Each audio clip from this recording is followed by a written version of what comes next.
Portugal can be up to 60% cheaper than many other Western countries, but is it truly budget friendly? In this video, we will explore Portugal's actual monthly expenses for 2025, from rent to groceries, so you can determine if it aligns with your lifestyle and finances this year. We won't sugarcoat anything. If something isn't great, we'll be upfront about it. Having lived in Portugal for decades, from Lisbon to small villages, we've experienced both the good, the bad, and the expensive aspects of life here. We aim to share the unfiltered reality, allowing you to make the best decision for yourself. Stay tuned because by the end, you'll learn about the biggest hidden expense that often catches newcomers off guard and drains their wallets quickly. Hola, and welcome to Remote Life Portugal, where we go beyond the glossy travel brochures to reveal what living here is really like. So, is Portugal actually that cheap? The answer is not as straightforward as you might think. Let's dive into the numbers and see if this country truly fits your budget. Portugal is known for its picturesque homes and stunning architecture, but housing can be tricky. Here's what you need to know. In Lisbon, a one-bedroom apartment, T1, in the city center can hover between 1,000 and 1,900 euros monthly. Outside the center, you might get lucky at around 800 to 1,400 euros. Porto is slightly less expensive than Lisbon, with T1 rentals often between 800 and 1,500 euros in central areas. Braga, Coimbra, and beyond. You could find a T1 around 600 to 800 euros monthly in the center, especially if you look beyond the big cities. But here's where many people get caught. Landlords often require 2 to 5 months of rent upfront for foreigners. This can be a massive shock if you don't plan for it. Also, while rental prices may seem low compared to places like New York or London, wages in Portugal are comparatively lower, so relative affordability can be misleading. Are you wondering if you can find a deal for under 500 euros? We'll share some insider tips shortly. Keep watching. It may involve living on the outskirts or in less touristy towns. This can be a fantastic experience if you prefer a quieter lifestyle. Expect electricity, gas, and water to set you back about 70 to 100 euros in the summer for a couple, and around 120 to 250 euros in the winter. Why the jump? Since many Portuguese homes do not have central heating, you may need electric heaters during the colder months. For instance, I paid 75 euros for electricity in my one-bedroom apartment while living alone in October 2024, which increased to 195 euros in December. It's worth noting that I work from home, so I spend the entire day inside. Internet, cable, and phone packages usually start at 35 euros per month. However, if you add 2 mobile lines, the total cost could range from 60 to 70 euros. I wasn't paid to share this, but I found a nice deal with the provider, Nush. You can get a second one for free if you pay for one SIM card. I paid for 50 gigabytes of data for one phone and received an additional SIM card for my second phone, which also includes the same amount of data, texts, and calls. In just a moment, we'll reveal the most overlooked utility costs that can surge if you live in certain regions, especially during peak season. So keep watching. If you need extra guidance, please consider booking a consultation with us. You'll find more details in the description below. One of the best parts about living here is the food. Portuguese cuisine is diverse, with fresh produce, seafood, local cheeses, wine, and great options for vegans as well. If you like cooking at home, monthly groceries for a couple typically range from 300 to 400 euros. Shopping at places like Pingo Doce, Little, Auchan, and Continente can help you snag good deals. Local markets like Lisbon, Porto, and Faro offer fresh veggies, fruits, and fish at better prices than touristy supermarkets. But want to know the biggest perk for wine lovers? You can get decent table wine starting at 3 to 5 euros a bottle. We've got a surprise for serious wine aficionados later. Eating out is part of the cultural fabric here. In non-touristy areas, locals gather at small restaurants, tasquinhas, for a daily lunch special, prato do dia, including soup, a main dish, dessert, and coffee for around 8 euros. In Porto, a casual meal might be around 10 euros, or a 3-course dinner for two around 50 to 65 euros. In Lisbon, an inexpensive restaurant runs around €13 per meal, but it can go up to €70 for a mid range dinner for two in fancier spots. What's your favorite regional dish? Let us know in the comments. If you haven't tried a bifana, a flavorful marinated pork sandwich, or bacalhau, Portugal's iconic codfish, prepared in countless delicious ways, you're truly missing out. And if you're vegan, don't miss the chance to try a vegan francesinha, a plant-based twist on Portugal's famous layered sandwich smothered in rich, spicy sauce. Equally satisfying. Portugal's public transportation system is pretty good in many ways. If you grab a monthly pass, Lisbon and Porto have integrated systems metro, buses, trams for around €40 a month. Single rides in Lisbon are €2, while the famous trams, like Tram 28, are €3. A bit pricier, partly because it's a tourist attraction. If you decide to own a car, gas, petrol, can cost between €1.60 and €1.90 per liter. Highway tolls can be steep, about €23.90 from Porto to Lisbon. Insurance and annual taxes, UC, also vary by engine size and emissions. Stay tuned because in a moment we'll uncover the hidden costs of car ownership that have surprised many expats. Owning a car in Portugal can be more expensive than you think, and we'll make sure you're fully informed about these potential financial burdens. If you love exploring in your downtime, there's plenty to do. Museums. Many are free on the first Sunday of the month, which is a nice break for culture lovers. When considering gym memberships, you can expect to pay between €30 and €65 per month, depending on your city and the gym's amenities. If you're looking for a more upscale gym with features such as a nice pool, sauna, Turkish bath, and even massage services, some hotels offer memberships that cost €150 per month or more. Cinema.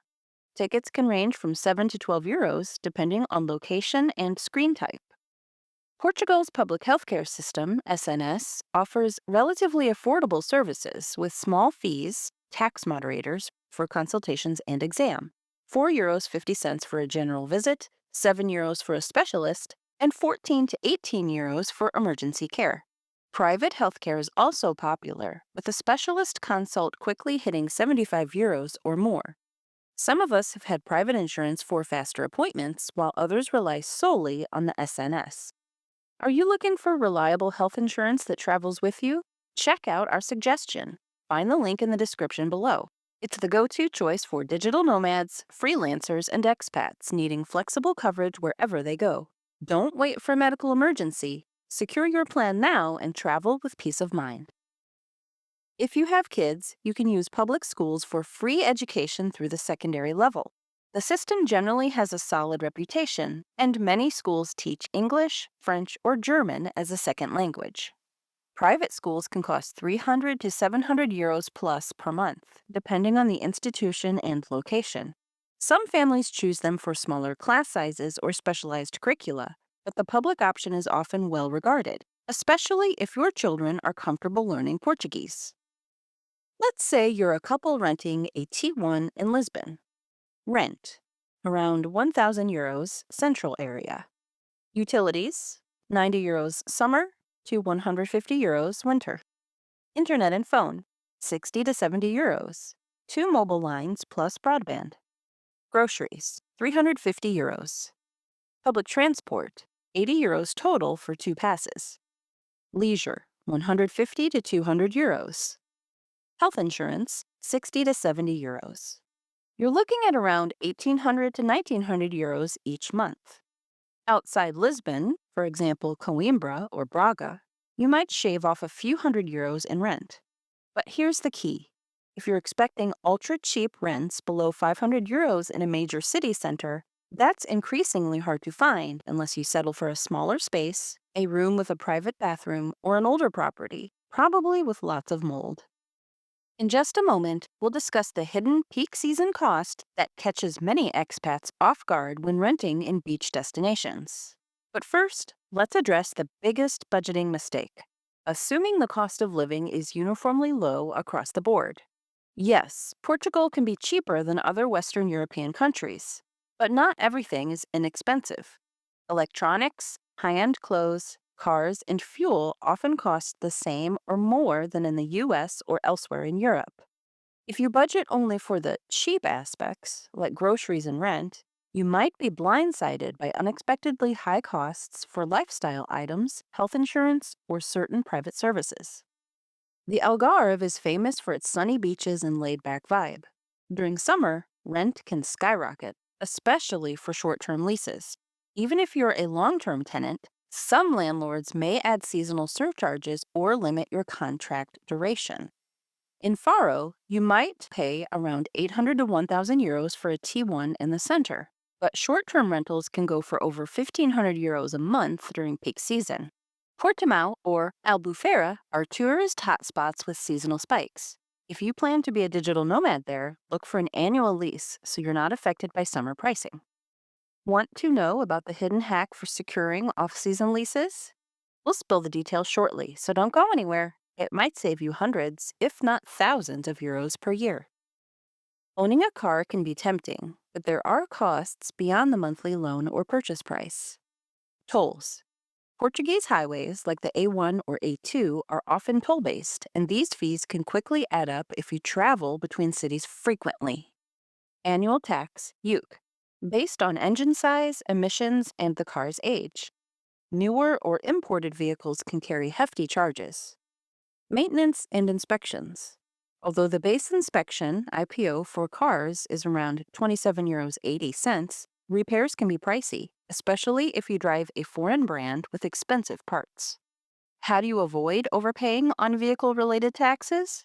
Keep watching because we'll give you a quick tip on reducing your overhead by choosing the right type of car or even going electric. Are you considering moving to Portugal but feeling overwhelmed? We created From Nomad to Neighbor, a free guide to help. It covers everything from visas to freelance taxes, local culture insights, health insurance, and even touches on investing in Portugal and ways to earn online while living here. Plus, when you download it, you'll also be subscribed to our newsletter, where we share exclusive updates, insider tips, and important Portugal news straight to your inbox. Grab your free copy now. The link is in the description. We absolutely love the laid back vibe, easy access to beaches, and the strong sense of community. However, we know it's not perfect. Here are some straight up opinions from living here for so long. Pros: affordable lunches, pratos do dia, compared to the rest of Western Europe. Great public transit in big cities. Friendly locals, especially if you attempt some Portuguese. Cons: bureaucracy can be slow and confusing. CEF and AIMA appointments, anyone? Customer service can be hit or miss. Many properties lack proper insulation, making winters feel colder than they are. Has any of this surprised you so far? Drop a comment below. We'd love to hear if this matches your expectations or if you've experienced something different in Portugal. Speaking of that, we've got a free Facebook group where digital nomads, remote workers, freelancers, accountants, lawyers, and longtime Portuguese residents exchange tips and experiences. You can ask questions about anything, from renting a place to dealing with Portuguese bureaucracy. We and many in our network do our best to respond. Find the link in the description below and join our ever-growing community. Here's that hidden hack we promised. If you want to secure a long-term lease in a tourist-heavy area like the Algarve or specific Lisbon neighborhoods, start searching in the off-season, late autumn or winter. Landlords are more open to negotiating rates because tourism is lower, and they're often looking for stable, long-term tenants to fill the gap until summer. This could save you hundreds of euros monthly and prevent you from getting kicked out when high-paying tourists flock in. Want to know the second big tip? Offer to sign a 12-month lease and pay a couple of months in advance. Yes, it's more upfront, but often you get a lower monthly rate for the entire year. If you must have a car, consider smaller engine sizes. A 1.2-liter or 1.4-liter engine typically has lower UC rates than a 2-liter or bigger. Going electric. The Portuguese government offers specific incentives for EVs, and some city centers have free or discounted charging stations. Still unsure if a car is worth it? Many of us have lived in Lisbon or Porto for years without owning one. Public transport and the occasional ride hailing app were enough for day to day life. If you love to explore rural areas, a car can be essential, but weigh those tolls and parking fees carefully. We're not here to say, pack your bags and come to Portugal immediately. Instead, we believe in weighing your priorities. Portugal might be a great fit if you value a slower pace of life, excellent cuisine, and mild winters. You may feel frustrated here if you need top of the line convenience and super efficient bureaucracy. Want a deeper dive into the pros and cons of moving to Portugal? We've got you covered. Check out the video that just popped up on your screen. Click now, and I'll see you there. Ciao.